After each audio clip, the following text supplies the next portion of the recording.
continuación en Canal 11. La entrevista.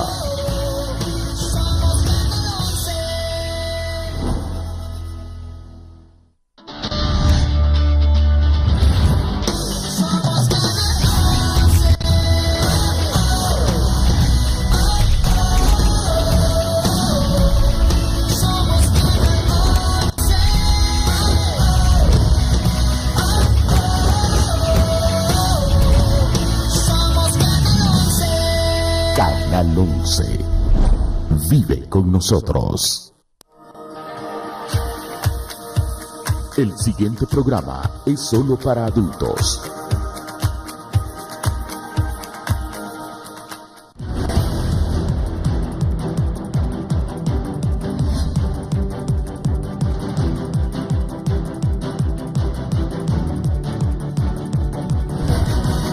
Esto es La Entrevista con Raúl Valladares.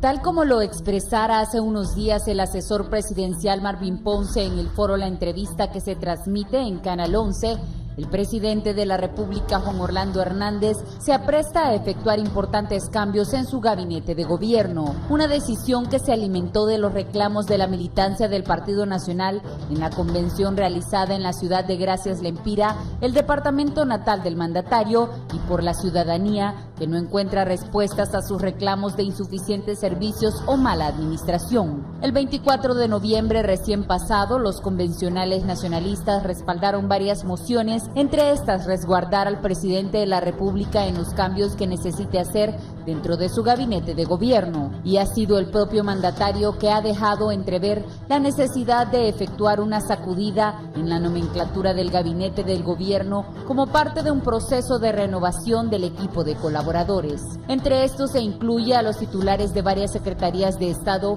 que, conforme a reclamos de la población y del propio nacionalismo, no llenan expectativas del cargo y salieron reprobados en la evaluación por resultados. El mandatario comunicará próximamente la sustitución de varios de sus cercanos colaboradores que no continuarán en sus funciones por lo que falta de su segundo mandato. Desde el primer periodo de su administración, el mandatario ha mantenido su estructura casi intacta, con muy pocas modificaciones desde que asumió funciones en enero del 2014. Como parte de esa columna vertebral, algunos ministros y asesores solo fueron rotados de puestos y trasladados a otras dependencias. Carlos Hernández, director de la Asociación por una Sociedad Más Justa, destacó que ha asistido a reuniones en las que se ha hablado de un gabinete que integre a diferentes sectores de la sociedad. El directivo reconoció que hay un desgaste natural después de 5 años en la administración pública, además que el país pasa por una situación que reúne distintos tipos de problemas locales y externos. Pese a esto, se necesitan cambios, que ya hay funcionarios muy opacos y en este momento se requiere fuerza. El presidente necesita gente que dé la cara por el gobierno, precisó el dirigente de la ONG. Criterio que el expresidenciable de la Alianza de Oposición contra la Dictadura, Salvador Nasralla, no comparte, pues a su juicio el cambio de funcionarios solo muestra el fracaso de la administración nacionalista. Esos altos funcionarios fueron seleccionados por su activismo, no por su capacidad, sentenció Nasralla, postura en la que el exmandatario y líder del Partido Libertad y Refundación, Manuel Zelaya, va más allá, al pedir la renuncia y elecciones anticipadas para llenar el vacío político que el Partido de la Estrella Solitaria podría dejar.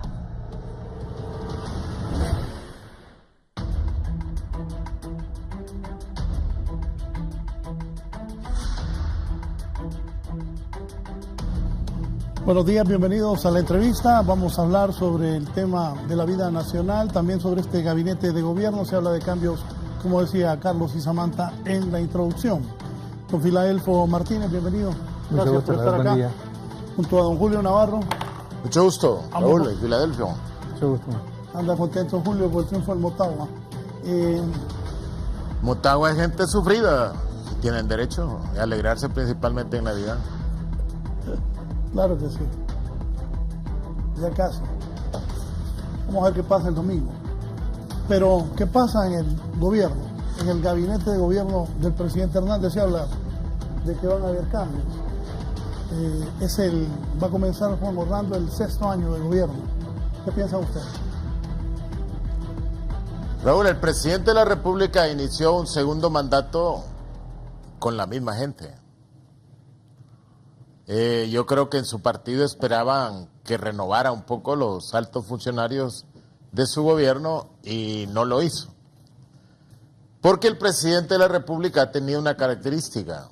La gran cantidad, o por no decir todos, son funcionarios, sus funcionarios son personas que no tienen carisma, que no tienen imagen, que no tienen la capacidad de hablar por el gobierno.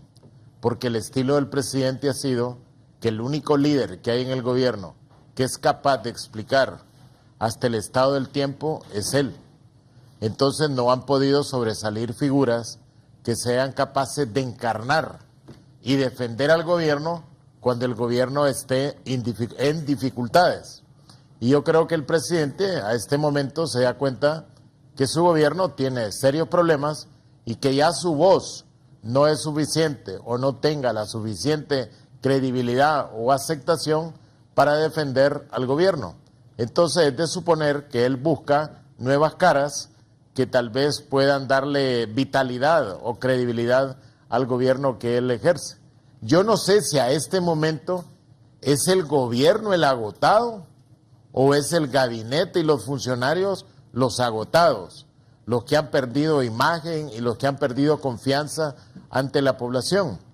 Tampoco yo creo que es de decidir si el presidente de la República va a hacer cambios por la presión de su militancia política en el Partido Nacional, como se expresó en la última convención del partido en Gracias. Porque presión por parte de la ciudadanía yo no veo ninguna hacia el presidente para que haga cambios. La ciudadanía ya días está totalmente indiferente a quiénes son las personas que ejercen cargos en la administración pública. A este momento, cambiar de gabinete, cambiar de altos funcionarios, significa para el presidente buscar gente que tenga su confianza, que puede hacer que haya muy pocos, de que él tenga su confianza, que sean personas que tengan las competencias para ejercer el cargo y también que sean personas que puedan defender al gobierno en equipo y que no vaya cada uno de ellos a hacerse imagen ante la debilidad misma del gobierno como tal. Y también creo que el presidente tiene que cuidarse al seleccionar nuevas personas de que éstas no sean totalmente antipáticas a la militancia de su partido y a los dirigentes intermedios del partido, porque todo es conocido que la mayoría de los dirigentes departamentales o dirigentes municipales del Partido Nacional no se sienten representados ni sienten que tienen expresión política en los altos cargos del gobierno. Las quejas que ellos tienen son permanentes en que no conocen a los ministros. Bueno, la mayoría de nosotros que vivimos un poco analizando cosas políticas no conocemos la mayoría de los miembros de los gabinetes de los altos cargos. Yo estaba haciendo una relación, Raúl, y mira, no es fácil a este momento renovar y armar un nuevo gobierno. Por ejemplo, te voy a poner un caso. Hay que nombrar 7 ministros sectoriales. ¿Tendrá el presidente de la República fuera de su gabinete 7 personas que tengan la total confianza de él para dirigir esos 7 gabinetes sectoriales? Mira, nombraría 12 secretarios de Estado, que los secretarios de Estado, como decía don Memi Acosta, que no eran ministros sino secretarios de Estado, tienen que ser personas competentes, pero también a este momento no de tanto de peso político, sino de imagen, de aceptación de la población. Mira, en el gobierno hay 20 institutos que cumplen funciones de carácter administrativo muy importantes a nivel sectorial. Esos institutos necesitan conseguir 20 personas que no solo tengan su confianza política, sino que tengan los atributos de carácter profesional para que pueda ejercerlo.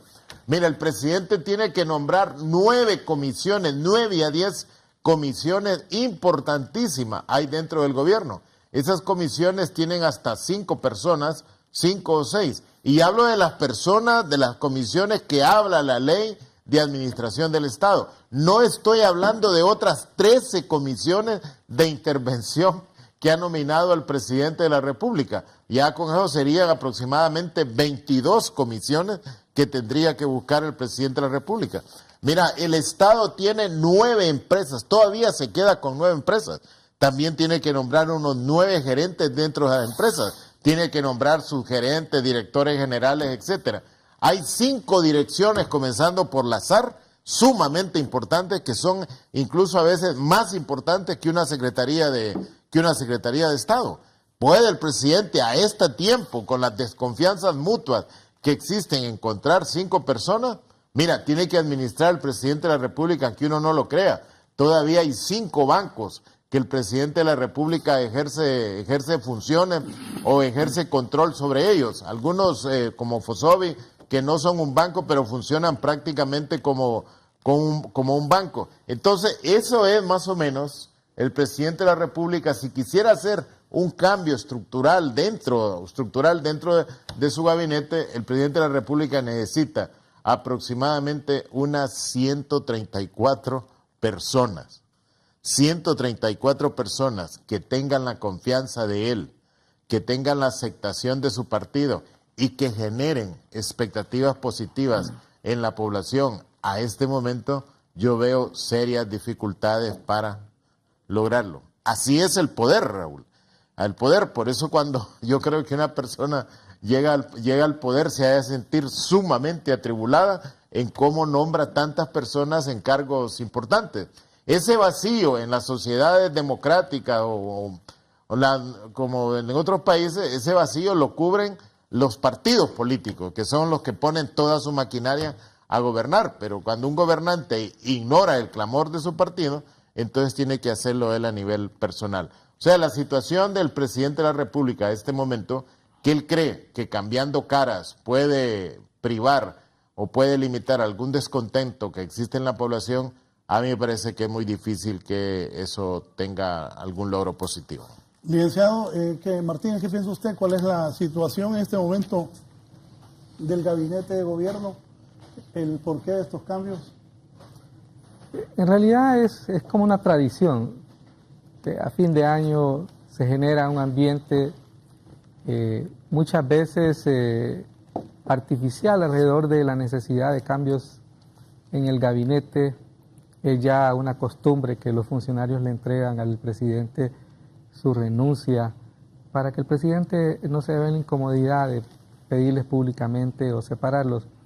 Yo me he sumado a este debate en gran medida porque el presidente tiene fama de ser un hombre terco y creo que es importante que nosotros insistamos en la necesidad de que el gobierno cambie de rumbo. No podemos seguir en esta especie de anomia, de caos en la sociedad en general, que uno no sabe hacia dónde va. Tenemos una crisis imprevisible, uno no sabe cuál, como comentábamos antes de iniciar el programa, hay que ver pronóstico todos los días. En general, yo creo que el gobierno tiene que dar mensajes de mayor seguridad, de estabilidad, pensando en los grandes problemas de Honduras. Creo que ese es un tema por lo que vale la pena tener este debate. Lo otro es que algunas lecciones, ¿verdad? Por ejemplo, este hombre no violó la ley para reelegirse, nos metió un enredo y está demostrando que gobernar durante 8 años tampoco es una salida para resolver los problemas de Honduras. En el pasado se decía que 4 años, perdemos un año en que el gobierno pueda aprender cómo se administra la cosa pública y tenemos otro año de elecciones, pero realmente lo que hay es 1 año y medio de gobierno. Y como decía el maestro Julio Navarro, este gobierno ya va a iniciar su sexto año de gobierno y estamos hablando de cambios, porque todos estamos inconformes con la manera como se está administrando la cosa pública. Y entonces aquí yo creo que hay un elemento a tener en cuenta, además de los factores legales, un tema muy concreto de racionalidad, de pensar si vale la pena o no tener gobiernos tan largos. Y finalmente, yo creo que hablar de cambios de gabinete, si por ejemplo no lo ligamos a un reenfoque de cómo se administra el presupuesto general de la República, vamos a estar hablando de los mismos cambios que se han hecho en el pasado, cambios para no cambiar nada, además de lo que ya mencionaba el maestro Julio Navarro, de que el presidente necesita poner en los cargos, sobre todo más conflictivos, más complicados, a personas de confianza, pero que le puedan dar un cambio de verdad a la situación. Nosotros no podemos seguir en educación y en salud con la situación que ahora tenemos. Y es impresionante porque hay recursos. Es un problema de gestión, de gerencia de la cosa pública que todas las personas que el presidente ha nombrado ahí, ministros y comisiones, le han fallado al país. Entonces sí, yo creo que es importante pensar en la necesidad de un cambio, yo diría radical. Nosotros no podemos seguir en este debate de cuál es la causa de las caravanas, de si las caravanas son provocadas por los enemigos del gobierno, que hay enemigos en el gobierno que no lo dejan gobernar. Creo que si el presidente buscó estar otro periodo más, era para dirigir Honduras y dirigirla de manera positiva, sacarnos a nosotros de los verdaderos problemas que nos están aquejando desde hace mucho tiempo. Sin embargo, la sensación que todos tenemos nosotros es que Honduras, en vez de mejorar, va para peor. Y por lo tanto creo que vale la pena pensar en cambios a nivel del gabinete. Cuando se habla de sacudida, ¿qué tan drásticos deben ser los cambios? ¿Un cambio de casi todo el gabinete, la mitad del gabinete o uno que otro? Es que, mira, eso depende de la estrategia que tenga el presidente de la República. Si el presidente de la República quiere hacer cambios para salir de la crisis política que él tiene como tal, a mí me parece que es equivocado para el país. Ahora, si el presidente de la República quiere hacer cambios dentro de una estrategia de consenso con fuerzas políticas, no tanto de la oposición, sino con fuerzas políticas y gremiales que puedan adquirir un compromiso para definir una estrategia de aquí para allá de cómo gobernar el país, sí podía funcionar. Porque mira, Filadelfio dijo algo muy importante, que toda la vida ha sido ilusión de los políticos. 4 años son muy pocos, dice. 4 años son muy pocos. Y los liberales allá en 1982 con la Constitución querían 6 años. Y el Pino se opuso a los 6 años. Pero siempre a la duda, 4 años son muy pocos. Y hoy nos damos cuenta que eso no es cierto.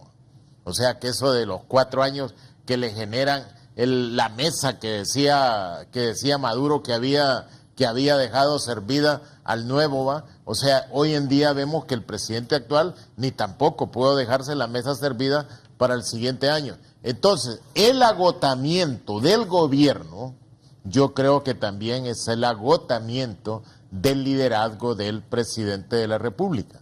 Y yo sospecho que va a tener dificultades para encontrar personas que se hagan cargos de altos puestos políticos, porque puede encontrar personas que se hagan cargo, pero que reclamen algún grado de independencia en la ejecución de sus tareas.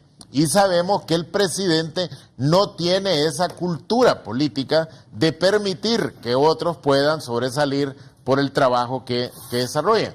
Uno se pregunta, Raúl, ¿el presidente de la República tiene alguien que pueda convertirse en la Secretaría de la Presidencia, que tenga el nivel de confianza de él? A esta fecha ya todos sus amigos los habrá repasado y los habrá puesto en cargos muy importantes. Yo creo que a mí me parece difícil. Creo que va a dejar a Eval siempre.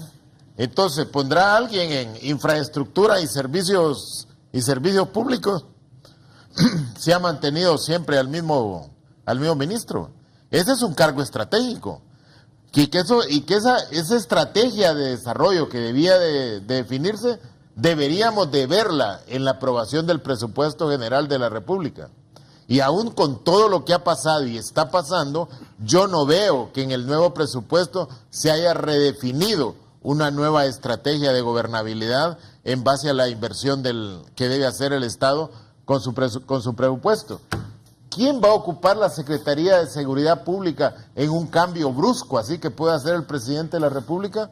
¿Encontrará a alguien de confianza o le va a hacer las de Bolsonaro, que se va a ir a apoyar en los militares? Bolsonaro ahorita lleva siete militares retirados en su nuevo gabinete.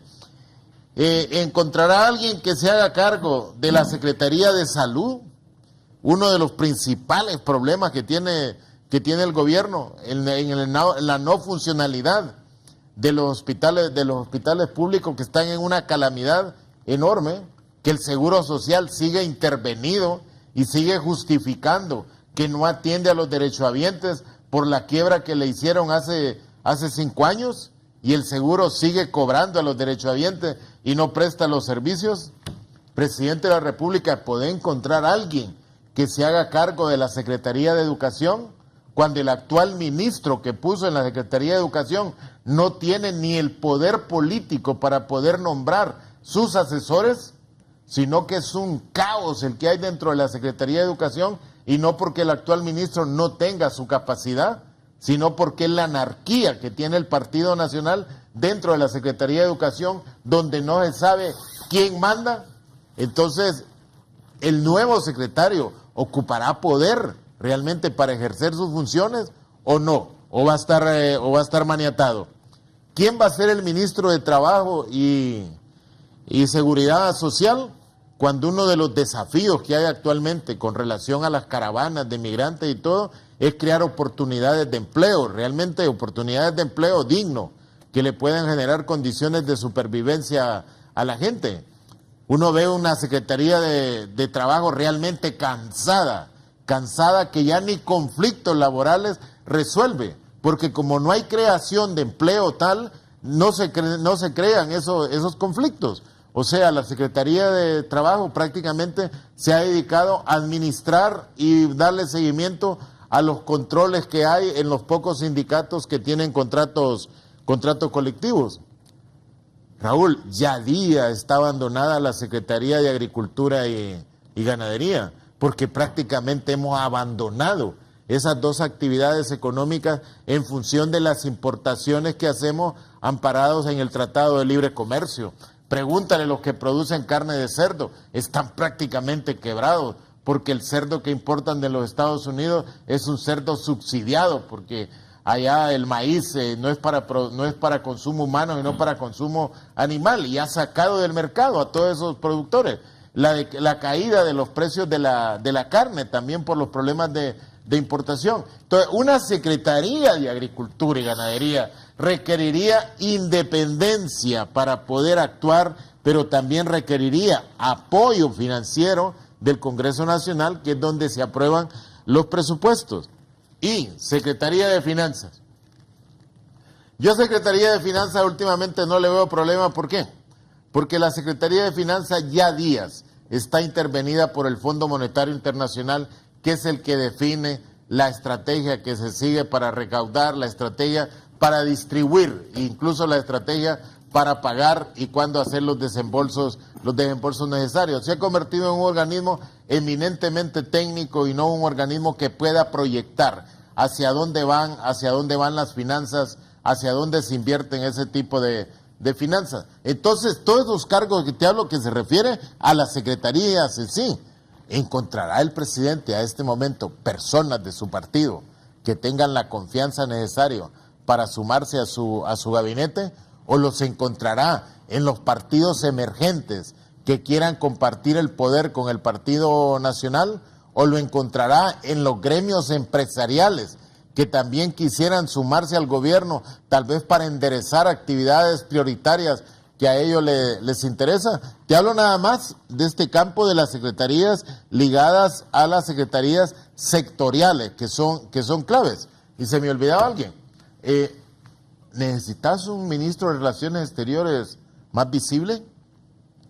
Raúl, cuando ves la tradición que ha habido en Honduras de quienes han sido los ministros y las ministras de Relaciones Exteriores, han sido gente realmente de carrera. Honduras ha sido muy cuidadoso en nombrar ministros de Relaciones Exteriores.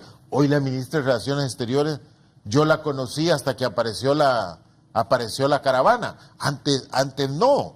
Hoy en día, en el mundo globalizado, ocupás un ministro de Relaciones Exteriores realmente visible, que tenga la capacidad de negociar, de andar promoviendo el país, incluso te digo a nivel de turismo y a nivel de la cooperación externa. No lo hay, porque han desaparecido prácticamente esas figuras, y no porque no existan las figuras, sino porque el presidente sabemos que su estilo es que él es la gran figura del gobierno.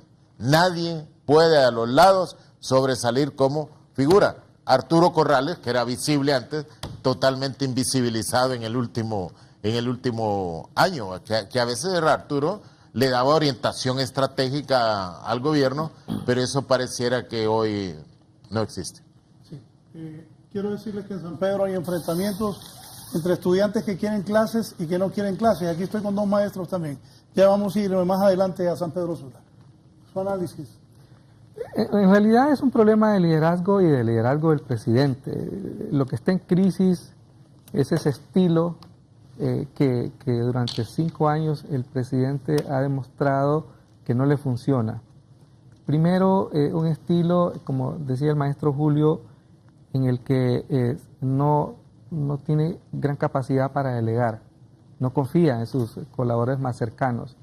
Y entonces esto genera contradicciones. Yo puedo mencionar, por ejemplo, en el tema de ambiente. Son evidentes las contradicciones entre el ministro de Medio Ambiente y el comisionado para el tema de cambio climático, por ejemplo, ¿verdad? Entonces usted ve ahí que estas instituciones no pueden caminar de la mano en un problema crucial para Honduras, como es el cambio climático. Luego, tenemos otro problema con el tema del liderazgo, y es que yo no creo tanto que sea buscar fuera del Partido Nacional. A mí me sorprende, por ejemplo, se dice el Partido Nacional es el partido más grande de Honduras, y obviamente es el partido que más votantes tiene, pero fíjate que a la hora de buscar personas con capacidad para dirigir la administración pública, uno se sorprende, este partido no tiene recursos. Que antes decíamos que era el único partido que tenía. Sí, entonces tenemos aquí un gran problema, que el Partido Nacional, a pesar de que tiene una escuela de cuadros políticos, no ha sabido, y ahí no estamos hablando de 5 años, claro. Ahí estamos hablando de casi una década, porque hay que incluir los 4 años del gobierno de Porfirio Lobo Sosa. Y en una década el partido de gobierno no ha sido capaz de formar un contingente de funcionarios públicos capaces, burócratas comprometidos con la eficiencia y con la eficacia de la administración pública. Entonces tenemos aquí otro problema de liderazgo del cual es responsable única y exclusivamente el Partido Nacional y por ende el presidente de la República. Y finalmente el tema de que el problema de Honduras va más allá de esta crisis política. Yo creo que a mí me da pesar, fíjese, por ejemplo, y estoy de acuerdo con quienes critican al señor representante de Naciones Unidas en el país, que han entusiasmado ahí queriendo mostrarnos logros de un diálogo, pero a mí me da mucho pesar que este diálogo no haya funcionado, porque lo que más necesita Honduras en este momento es diálogo con todas las fuerzas. Cada uno de los problemas que nosotros tenemos es extremadamente complejo, el tema de seguridad, el tema de la pobreza, el tema del cambio climático, y todos estos temas son los que finalmente producen estas migraciones. Creer que las migraciones se resuelven poniendo cónsules para que no, el problema es de fondo, y en gran medida es por ese tema de liderazgo. Yo creo que lo que el partido de gobierno tiene que revisar es esa manera de cómo se ejerce la presidencia de la República. Tenemos tiempo, hay 3 años más todavía, en lo que el partido de gobierno, el presidente de la República, tiene tiempo, pero además está obligado a hacer un cambio realmente a fondo si queremos que este país sobreviva. Yo creo que es un gran reto el que tiene el Partido Nacional por delante. Sí, voy a ir a San Pedro Sula, una pausa. De ahí Henry manda la pausa, enfrentamiento, lamentablemente no hay clases en la Universidad de San Pedro Sula. También ha habido enfrentamiento en los últimos días acá en Tegucigalpa. Herlin, ¿qué ha pasado? Adelante. Bien, estamos ubicados a esta hora aquí en la Universidad Nacional Autónoma de Honduras en el Valle de Sula, donde pues un grupo de estudiantes tanto de Derecho como de Medicina violentaron una de las entradas para poder ingresar al campus porque ellos están desesperados ya que quieren recibir clases. Aquí estamos observando uno de los candados que pretendieron también uno de los jóvenes pues destruir para que pudiera ingresar otro grupo de estudiantes porque hay diferentes oposiciones. Una parte quiere recibir clases, la otra sigue en las afueras del campus, como podemos observar en las imágenes, pero pues ya ha ingresado una buena parte, solamente que los catedráticos no han hecho el respectivo ingreso, por lo tanto pues da lo mismo porque no hay clases. La presencia de los principales líderes de este movimiento pues no se encuentran en este momento y hace algunos minutos pues muchos se dijeron de todo acá donde estamos ubicados, tanto los que quieren recibir clases como los que se oponen a esta medida. Brevemente vamos a tratar de conocer las reacciones por acá por parte de uno de los estudiantes. Bueno, ustedes quieren recibir clases y lo han demostrado, que han quitado pues algunos candados de unas entradas. Claro, lo hemos hecho porque queremos recibir clases, pues, o sea, el actuar de ciertas personas ¿cómo le explico? Meten miedo a la población estudiantil. O sea, la mayoría de estudiantes no saben por qué está pasando esto. Ni siquiera están acá en este momento. Exactamente. Y los que están ahí, los que dijeron de que si quieren clases, que no sé qué son la mayoría. Un decir, nosotros somos aproximadamente 15.000 estudiantes aquí en una ABS y solo quieren toma por decir 5.000 contra 10.000, o sea, no se puede. Pues, o sea, dicen ellos que hacen asambleas y que sí se van a tomas cuando la mayoría de carreras no tienen ni asociación. Bueno, en este momento no hay protestantes acá donde estamos. ¿Quién se va a hacer cargo de abrir los portones? No, la verdad es que el portón está abierto. La gran indiferencia de muchos y por el mismo miedo que ellos tienen no entran. ¿Ustedes quieren clases ya? Sí, nosotros queremos clases, estamos a una semana de terminar el periodo y ellos se vienen a tomar la universidad. ¿Cuál es su nombre y qué carrera? Alejandro Romero, Derecho. Muchísimas gracias a Alejandro Romero de la carrera de Derecho. Pues como pueden observar en las imágenes, bueno, este es el primer vehículo que va a ingresar en este momento aquí a la Universidad Nacional Autónoma de Honduras después que se abriera pues uno de los portones en este sector por parte de los dirigentes estudiantiles de Medicina y también de la carrera de Derecho. Pero pues entreveremos este día por lo menos de clases, solo que no hay protestantes, tampoco hay autoridades por parte de la Universidad Nacional Autónoma de Honduras que qué va a pasar, si habrá clases a partir de las 12 en la jornada de la noche. Bueno, así está el ambiente aquí en la UNABS, donde pues algunos minutos hubo enfrentamiento por parte de los estudiantes, tanto de los que quieren recibir clases como los que se oponen y dicen que aprueban esta lucha que tienen aquí dirigentes, de los cuales es nula la presencia aquí de dirigentes de los pues encapuchados que se toman estas instalaciones. Con esta información y con estas imágenes de mi compañero Juan Carlos Castillo, vamos a ir a una pausa comercial. Ya volvemos con más de la entrevista con Raúl Valladares. Continuamos con más de la entrevista con Raúl Valladares.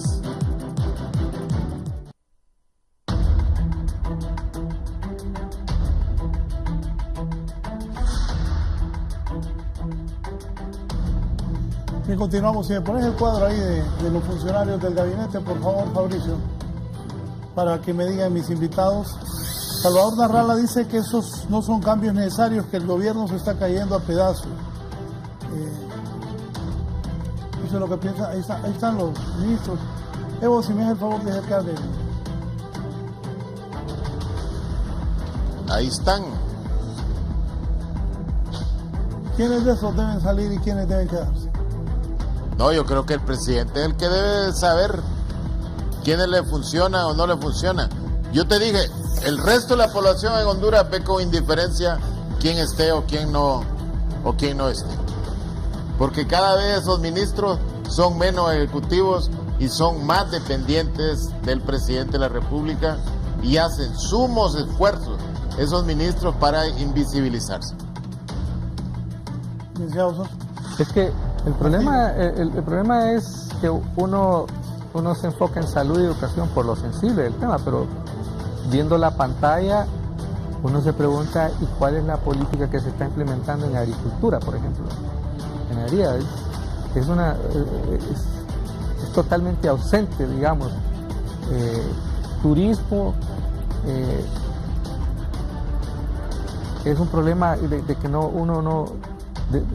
Honduras no pasa de lo mismo, ¿verdad?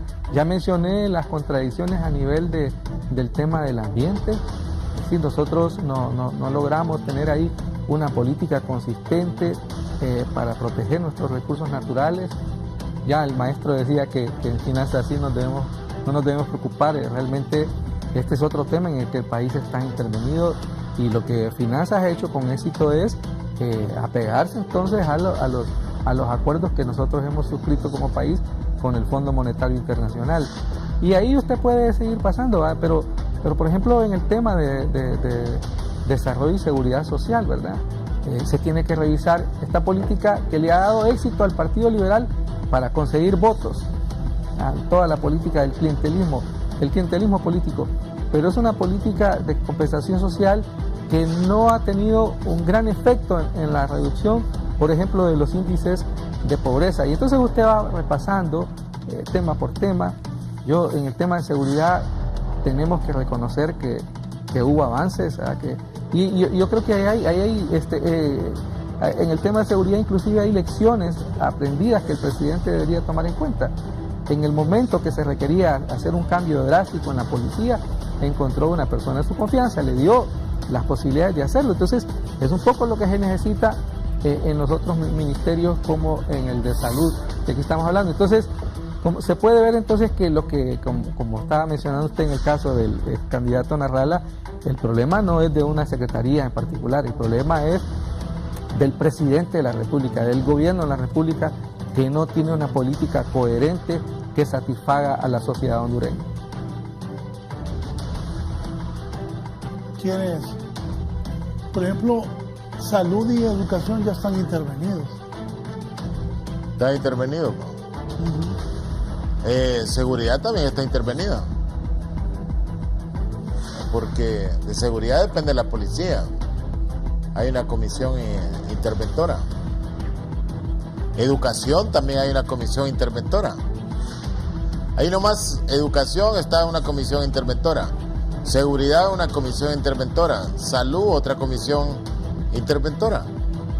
Entonces, de esos interventores va a salir el próximo ministro. Debería ser, porque al menos ellos conocen cómo funcionan esas secretarías. Pero mira, hay una secretaría clave, por ejemplo, para este momento, la de Reinaldo Sánchez, Secretaría de Desarrollo y Seguridad Social. Es el FIS de antes, ¿no? ¿Es algo así? Pues para el nombre que tiene, no solo debía de hacer puertas, hacer ventanas, sino que debía tener una concepción del desarrollo social del país, ¿va? Sí, pero no se ve, pues. Él habla más como presidente del Partido Nacional que como ministro. Como presidente del Partido Nacional le permiten hablar, pero como ministro yo nunca lo he escuchado. Lo conocemos muy poco. Definir una estrategia de desarrollo social del país. Yo creo que ellos están en deuda. Pero repito, yo creo que no es problema de ellos, es problema del presidente. Ponerlo en pantalla, por favor, otra vez. ¿Es un buen gabinete? No, yo creo que es un gabinete a la medida del presidente. No quiero que a nadie de ustedes conozcan, ni nadie de ustedes pueda sobresalir por sobre lo que yo digo. Señor Martín. Si fuese un buen gabinete, aquí estuviéramos hablando de no darles el premio Nobel, pero por lo menos de que continuaran. Estamos hablando más bien de una mala gestión. Y yo coincido con el maestro Julio, son ellos como titulares de las diferentes secretarías, pero hay un problema de la conducción general. El liderazgo del presidente no es positivo en ese sentido de construir sinergias para que el gobierno pueda caminar de manera coherente. Eso yo creo que es el tema de fondo aquí. ¿Quiénes, por qué y con qué mérito se puede acceder al cargo de ministro?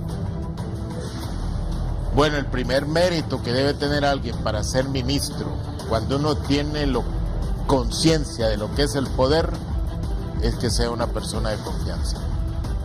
El poder se rodea de personas de confianza. 2, de que tenga las competencias requeridas para el cargo. Porque yo no hago nada con alguien que confíe totalmente en él, pero que sea incompetente. Entonces necesita. Y una tercera característica que debe tener alguien es que tenga capacidad de trabajar en grupo. Mira, no te menciono si es honesto o es deshonesto, porque las personas cuando no han estado en el poder, se puede hacer que los conozcas como personas sumamente honestas, pero el poder, como decía Max Weber, es demasiado tentador para que todas las emociones o sentimientos que uno tenga puedan florecer con el poder, mismo. Es que eso del poder es bien difícil. Por ejemplo, una vez yo le pregunté a un amigo, ¿por qué pusiste abogado en un cargo importante? ¿Por qué me va a hacer caso? ¿Por qué no pusiste a tal? Ese no me haría caso. Es inteligente, pero no me haría caso. Sí, ese es el problema de lo por que eso te digo, eso entra dentro del nivel de confianza. Por eso es un problema del presidente. Porque un presidente que no tiene capacidad de delegar, y aquí yo creo que estamos entrando en esto que mencionábamos, el gobierno, los últimos gobiernos, esa mezcla entre la actividad partidaria y la gestión como administrador público le ha hecho mucho daño al país. Es decir, usted tiene, por ejemplo, en infraestructura, ahí está el ministro y él fue coordinador de la campaña del presidente. Entonces, usted tiene ahí esa mezcla que está demostrando que no ha sido positiva. Tiene que tener funcionarios y creo que el tema es más que si le hacen caso o no le hacen caso al presidente. En las secretarías tienen que estar hombres que no tengan en el futuro inmediato aspiraciones para elegirse en cargos públicos, porque entonces se desnaturaliza su función. Tienen que ser personas, hombres o mujeres, que estén ahí para cumplir con la función constitucional que está asignada en la ley, de tal manera que el presidente no tenga temor de que lo van a... Por el contrario, yo creo que es una virtud poder desobedecer al presidente. El presidente está jugando, digamos, en grandes ligas, claro, y muchas veces hace recomendaciones que son políticamente improcedentes, que legalmente no se deben hacer, que desde el punto de vista financiero tampoco hay posibilidad. Y un ministro tiene que tener la capacidad de decirle, eso no se puede hacer. Y en función, peor ahora que todo el mundo desfila para los tribunales. Exactamente. Entonces, eso es lo que se necesita. Personas que sean ciegas, personas que... yo creo que ese es el gran problema ahora, que tenemos personas que no contradicen al presidente, pero contradicen la realidad. O mejor dicho, o no se oponen a la realidad. Entonces lo que nosotros tenemos es, y no es percepción, y esto es generalizado, la gente se queja del mal funcionamiento del gobierno en general. Y una de las explicaciones es esta. Por lo tanto, yo creo que la mirada tiene que echarse por encima de ese círculo de hierro de confianza que el presidente tiene ahora muy limitado. Hay que reconocer también que esto ya se ha repetido hasta la saciedad. El presidente hasta hace muy poco tenía personas de su confianza como el exministro Hernández Alcerro, como la desaparecida Hilda Hernández, que le permitían a él dedicarse a otras cosas. Entonces ahí tiene dos vacíos que no ha podido llenar y eso tiene que resolverlo, porque no puede seguir queriendo dirigir el gabinete con las cosas más sencillas. Yo creo que tiene que aprender a delegar. Raúl, ¿quién es el secretario de Estrategia y Comunicación? No hay. No hay, ¿verdad? Esa es una secretaría clave en estos momentos de conflicto, de falta de cuestionamiento de credibilidad del gobierno. No, está la licenciada María Andrea Hernández, Matamoros, María Andrea Matamoros, que era vicecanciller en el gobierno pasado. ¿Te imaginas? De Estrategia y Comunicación. ¿Quién la conoce? Nada más en su familia, quizá, va. Mira, volviendo a las instituciones, va, porque el gobierno tiene rostros. Póngale las fotos ahí, Julio. Tiene rostros. SAR, el Sistema de Administración de Rentas. ¿Es eficiente o no es eficiente? sí creo que es eficiente dentro del modelo rentista que tiene el gobierno. ¿Cómo le meto la mano a la bolsa al empresario? ¿Cómo le meto la mano a la bolsa al empresario, al emprendedor o al contribuyente para sacarle dinero? Es el éxito más grande del gobierno que nos han sacudido. Para sacarle dinero.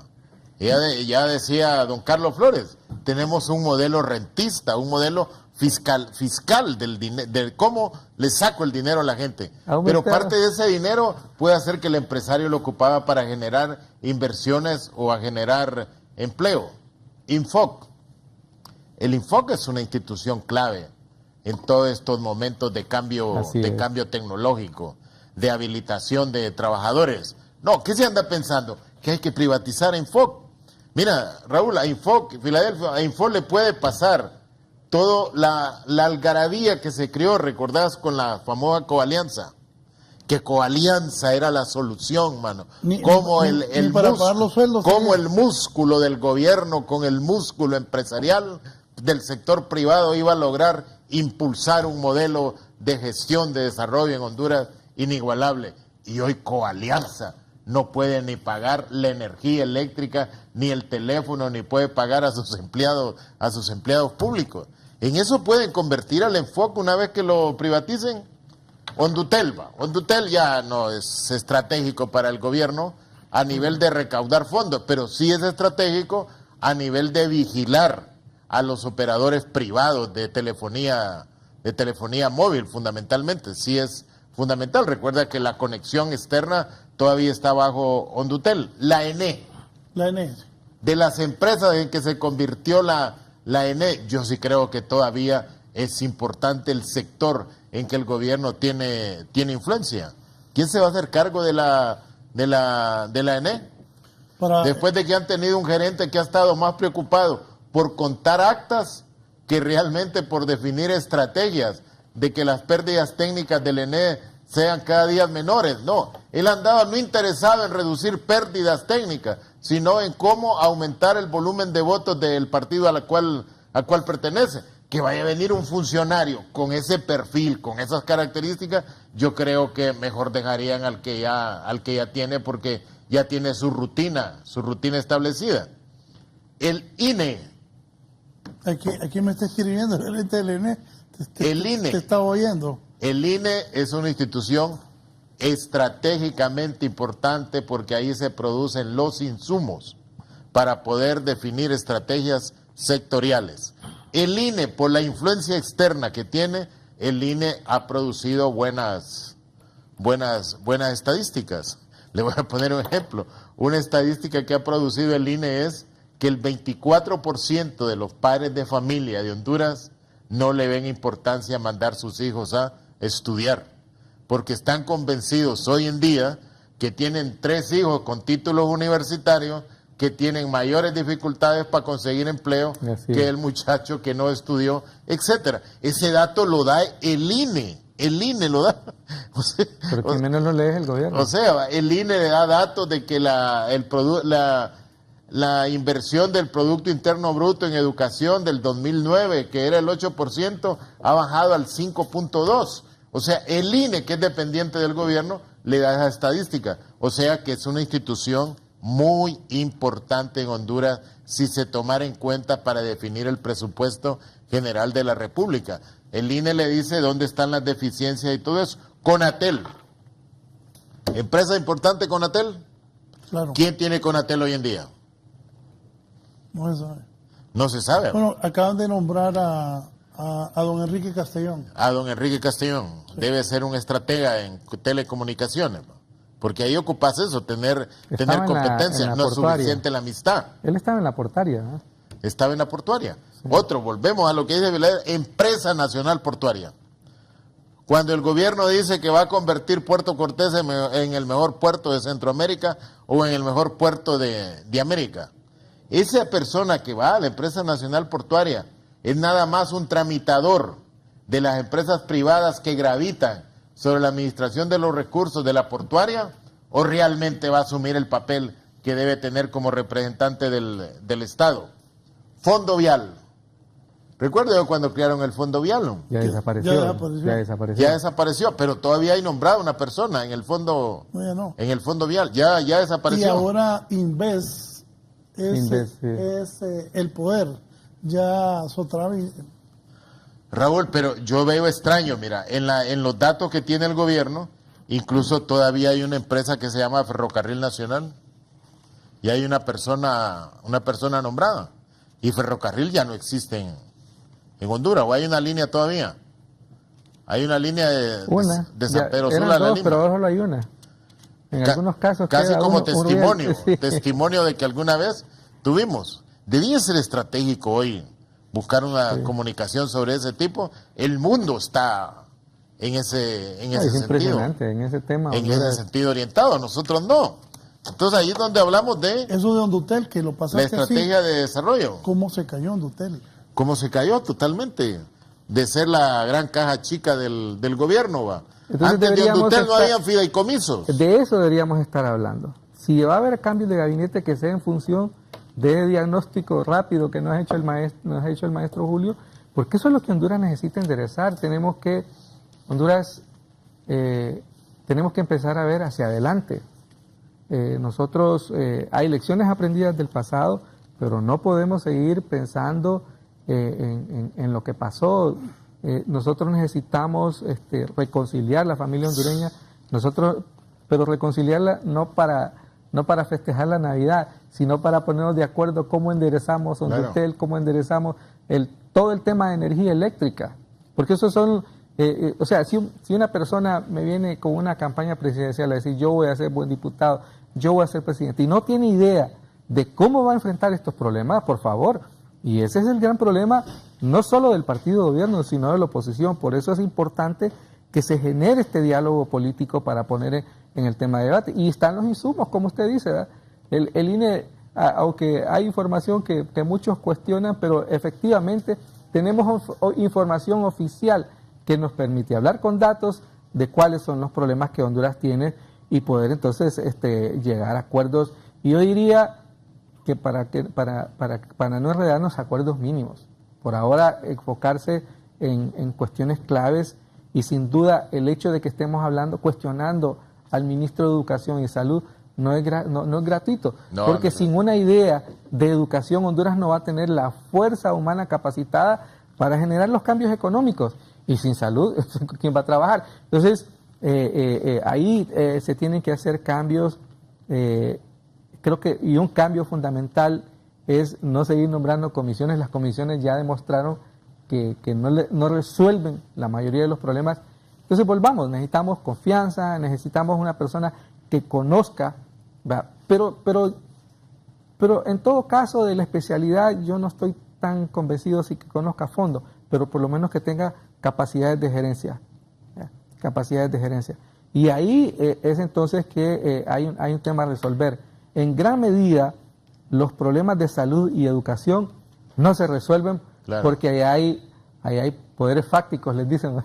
Hay estructuras que están por encima de las estructuras formales, que son las que detentan el poder. Y ahí sí entra el tema de la corrupción, ¿verdad? Es decir, mientras no resolvamos esos problemas de salud, va a ser difícil que una persona bien intencionada pueda administrar estas instituciones. Bueno, un banco estratégico. Yo estuve insistiendo por el Hospital de Escuela mucho tiempo, porque sí, es una calamidad. Es increíble. Es increíble. No, es una vergüenza. Sí. Una vergüenza. Realmente no es una institución tan grande. Y el Hospital de Escuela en atenciones no llega ni a lo que es un sésamo. Porque a veces en los sésamos todavía existe. Y no es el principal centro hospitalario. A pesar del sacrificio, porque yo creo que las enfermeras y los médicos que son personas muy abnegadas. Uno va, yo he tenido necesidades y uno ve el esfuerzo que ellos hacen. Es un problema de administración. Raúl, por ejemplo, mira, un dato exagerado que hay en el Hospital de Escuela es las personas accidentadas en motocicletas que llegan hoy en día.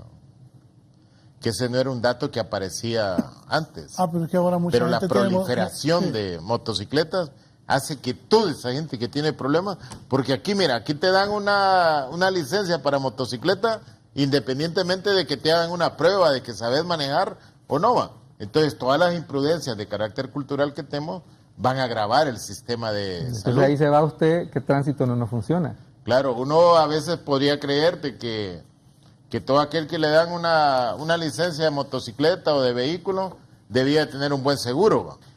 Pero son gente pobre que a duras penas puede comprar una motocicleta como para que compre un seguro. Raúl, Banprovi a este momento es un banco importante en el país. Banprovi fue creado con estrategia. Fue creado para quebrar Banadesa. Pero Banadesa ha logrado, para tapar ha logrado sobrevivir por las deudas que tiene que ir cobrando, que Banprovi no las ha querido asumir. Pero mira, con todo lo que sea la estrategia de los famosos fideicomisos y todo, Banprovi debía ser un banco estratégico para el desarrollo de la producción y la vivienda. Nosotros, quieras o no, mira, aunque pues, no sea por problemas de rentabilidad, nosotros debemos devolver a la agricultura. Y no porque la agricultura nos va a proyectar al desarrollo del país. Ya sabemos que la estrategia de la agricultura está agotada como levantamiento, pero la agricultura nuestra le genera empleo a la gente rural que no ha podido todavía migrar. Sino un problema de seguridad alimentaria. La seguridad alimentaria propia que tiene toda la población. Pero no hay estrategias de eso. Uno no lo ve. Entonces, cuando hablábamos de que hay insumos en el país como para que grupos patronales o gremiales puedan adquirir compromiso con el Estado en una integración del gobierno, sí lo hay. O sea, señor, nosotros participamos dentro de este contexto, pero nada más como ser ministros, como ser directores o como ser presidente de un banco dentro de lo que diga el gobierno como tal, yo no creo que alguien se vaya a ir a quebrar. Aquí hay antecedentes, Raúl. ¿Cuál era la imagen que tenía la población hondureña de Osvaldo López Arellano?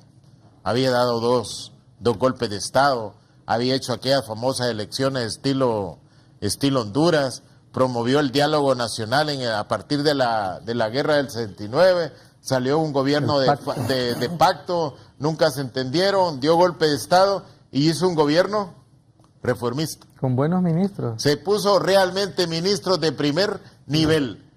¿Quién terminó hablando mal de López Arellano? No. Mire, todos decían que Honduras no había entrado a la vorágine de violencia que estaba toda Centroamérica por las reformas que había impulsado López. Murió y no nos dimos cuenta. López Arellano. O sea, murió ignorado López Arellano. Sí. Y ya eso era importante. Eso es importante. Ya eso era importante. Entonces, mira, nunca es tarde. Puso una línea aérea. Nunca es tarde para enderezar el país. Para enderezar el país. Por eso, el diálogo debió haber servido para eso. El diálogo debió haber tenido un segundo piso. Sí. Primero, el político, porque es donde hay que pararse. Y necesitaba resolver el problema político. Creo que no tuvo ni y el segundo nivel del diálogo, que era más o menos pactar políticas de carácter social y políticas económicas, yo no creo que se va a poder dar.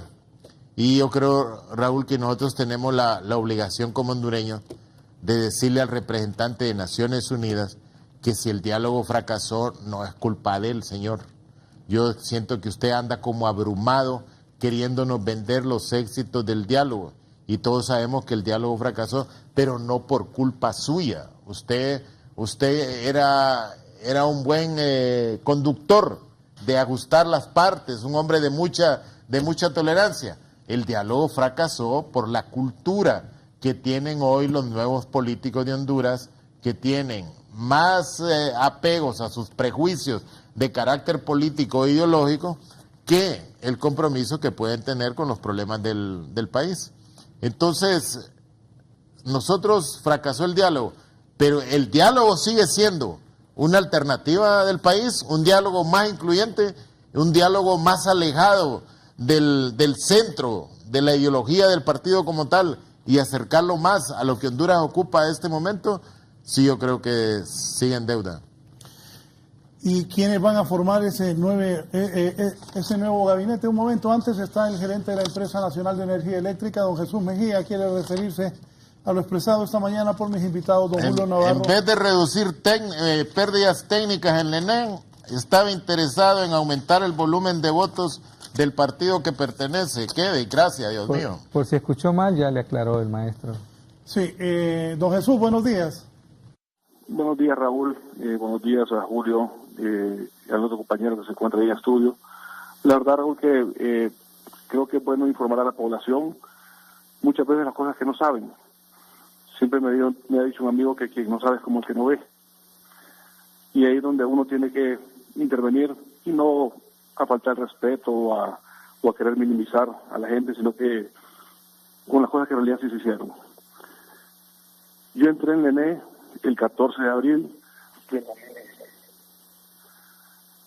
una empresa que bien o mal venía funcionando, bien o mal venía siendo subsidiada por el Estado históricamente. Absolutamente todos los años el Estado pagaba la deuda del ENE. Pero por los acuerdos con el Fondo Monetario se estableció que a partir del año 2016 el ENE no volvía a recibir dinero del Estado de esa forma. ¿Por qué lo hacen? Obviamente es para garantizar el orden dentro de la misma, para evitar que la gente siga tomando decisiones al margen del manejo financiero de lo que es una empresa sana. Para que se hagan una idea, encontré una empresa sin estados financieros, tuvimos que reconstruir absolutamente todo. Encontramos una empresa en la cual estaban ingresando la generación de generadores solares, generación que antes no existía y que suman al año 5.200 millones de lempiras. Me encontré con un nuevo contrato, una APP, que se la adjudicó a EH, que para informarle a don Julio Navarro, es la responsable de la reducción de pérdidas. Y si bien nosotros estamos presionando para que el cumplimiento de este contrato sea la cabalidad, y parte de ello es la intervención al sistema comercial que se hizo hace un par de semanas, en el cual se detectaron varias malas prácticas que afectaban al pueblo hondureño, y nosotros no lo podemos permitir, y es parte de nuestro trabajo. Cuando llegamos encontramos lugares como San Pedro Sula y sus alrededores que tenían apagones absolutamente todos los días de 8 horas por la falta de transformación. Hicimos procesos en debida forma y se adjudicaron, y el día de hoy la zona norte carece de estos problemas. Encontramos el litoral atlántico donde se iba la luz desde el 2007-2008, 8 horas diarias, religiosamente, y el día de hoy está resuelto el problema. Encontramos un proyecto Patuca totalmente parado, le dimos frente, lo hemos sacado adelante, ya está construido el 100% de la represa, estamos trabajando con la línea de transmisión y la subestación, o sea que esperamos que ya para marzo esté el 100% del proyecto. Encontramos empresas con personal supernumerario, una ley general de la industria eléctrica diseñada de una forma que no consideraron aspectos de lo que es conformar una empresa para poder competir libremente en un mercado, y que querían hacer lo mismo que hicieron con Hondutel allá en el 2003-2004, que lo que dicen es burro amarrado con tigre suelto, abrir el mercado y dejar al ENE con todos esos PPAs por 20 años.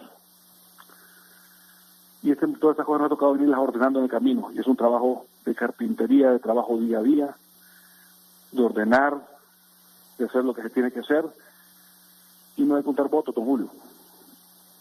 Yo sé que la gente que pasa enamorada de Salvador Nasralla como su persona se sienten adoloridos por esa pérdida electoral, pero no confundamos las cosas. Aquí estamos hablando de un tema delicado, el tema más importante del país el día de hoy, porque si no hay energía no hay productividad. Nosotros nos dedicamos al 100% de nuestro trabajo. Va, Julio, pregúntale. Ministro, ¿los PPA quién los aprobó? Disculpen. ¿Los PPA quién los aprobó? Se empieza a aprobar a partir del 70-2007 desde el gobierno de Manuel Zelaya Rosales, y en adelante viene la aprobación de PPAs desde el tipo. De ahí para acá no hubo más. Renovable. Ahora, ministro, con todo lo que usted me ha señalado, usted, todos los indicadores lo avalan para seguir siendo gerente. Mira, Julio, creo que hay que saber muchas más cosas que simplemente indicadores. Hay que ver cuál es el entorno que llevan esos indicadores. qué cosas son problemas netamente del ENE y qué problemas son externos al ENE.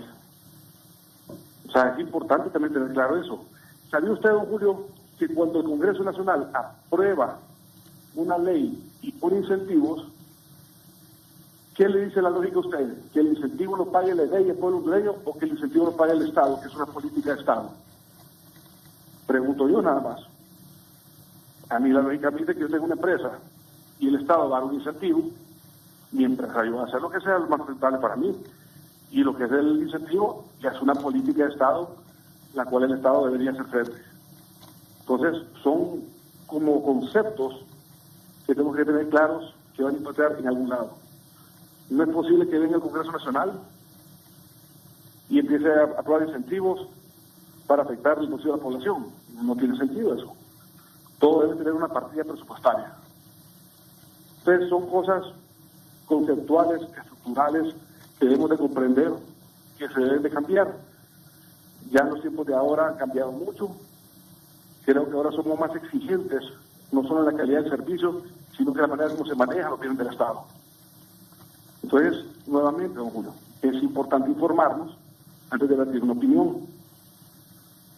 Yo comprendo nuevamente que hay un malestar político, pero tenemos que aprender a separar las cosas que dañan a toda la población.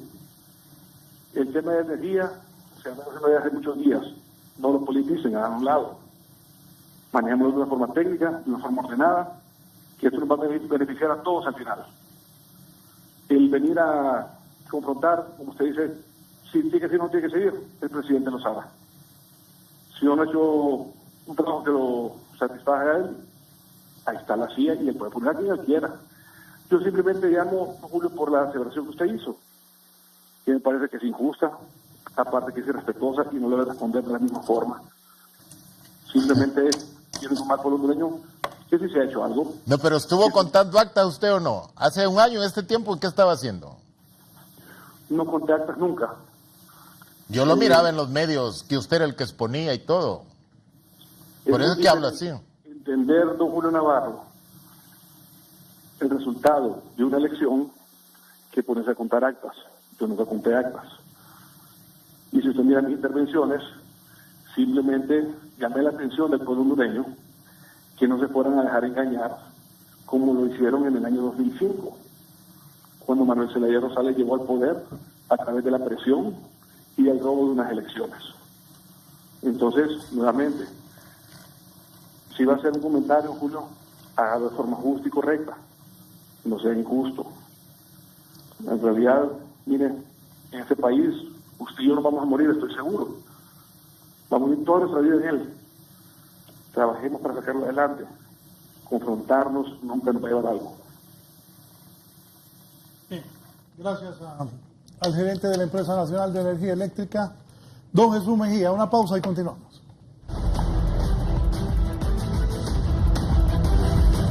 Ya volvemos con más de la entrevista con Raúl Valladares. Continuamos con más de la entrevista con Raúl Valladares.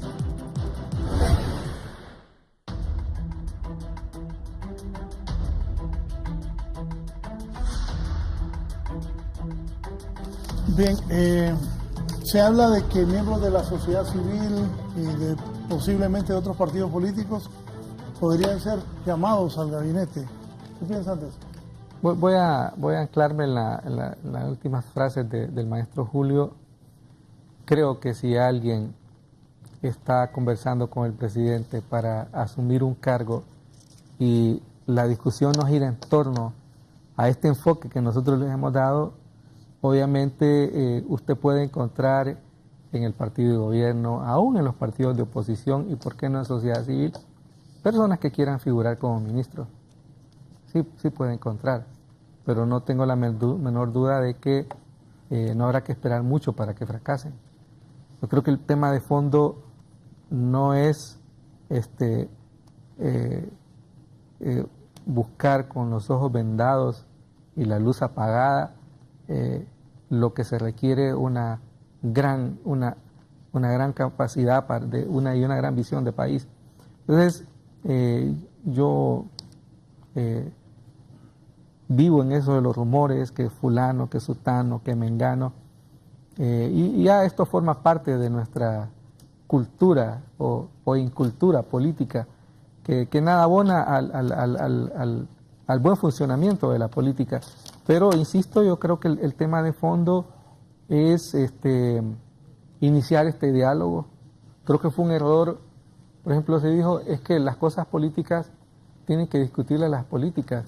Sí, los problemas de la democracia también me interesan a mí. Claro. El problema de que hay un fraude electoral y no se pueda comprobar si efectivamente hubo o no fraude electoral, es un problema que afecta. Bueno, tenemos muertos a raíz de eso, y no solo muertos, la situación difícil que nosotros vivimos. Es decir, la democracia y los asuntos de la democracia son un problema de la ciudadanía.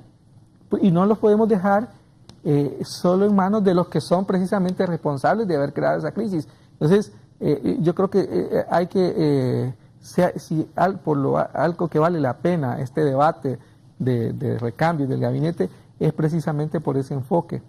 Y finalmente, porque yo también quiero sumarme a este debate, efectivamente, quien más sabe es el gobierno.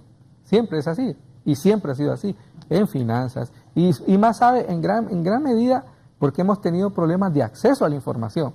Ha habido una política y este gobierno en ese sentido ha retrocedido. Ahí tenemos la ley de secretos que nos impide acceder a toda la información para nosotros opinar. Pero independientemente de si somos ignorantes o no, quienes pagan la fiesta somos nosotros. Nosotros somos los que estamos pagando los errores en la ENE. Y que no me vengan con el cuento de que esto se mejoró, porque a pesar de que una parte se ha privatizado con Energía Honduras, el servicio de Energía Honduras es insatisfactorio.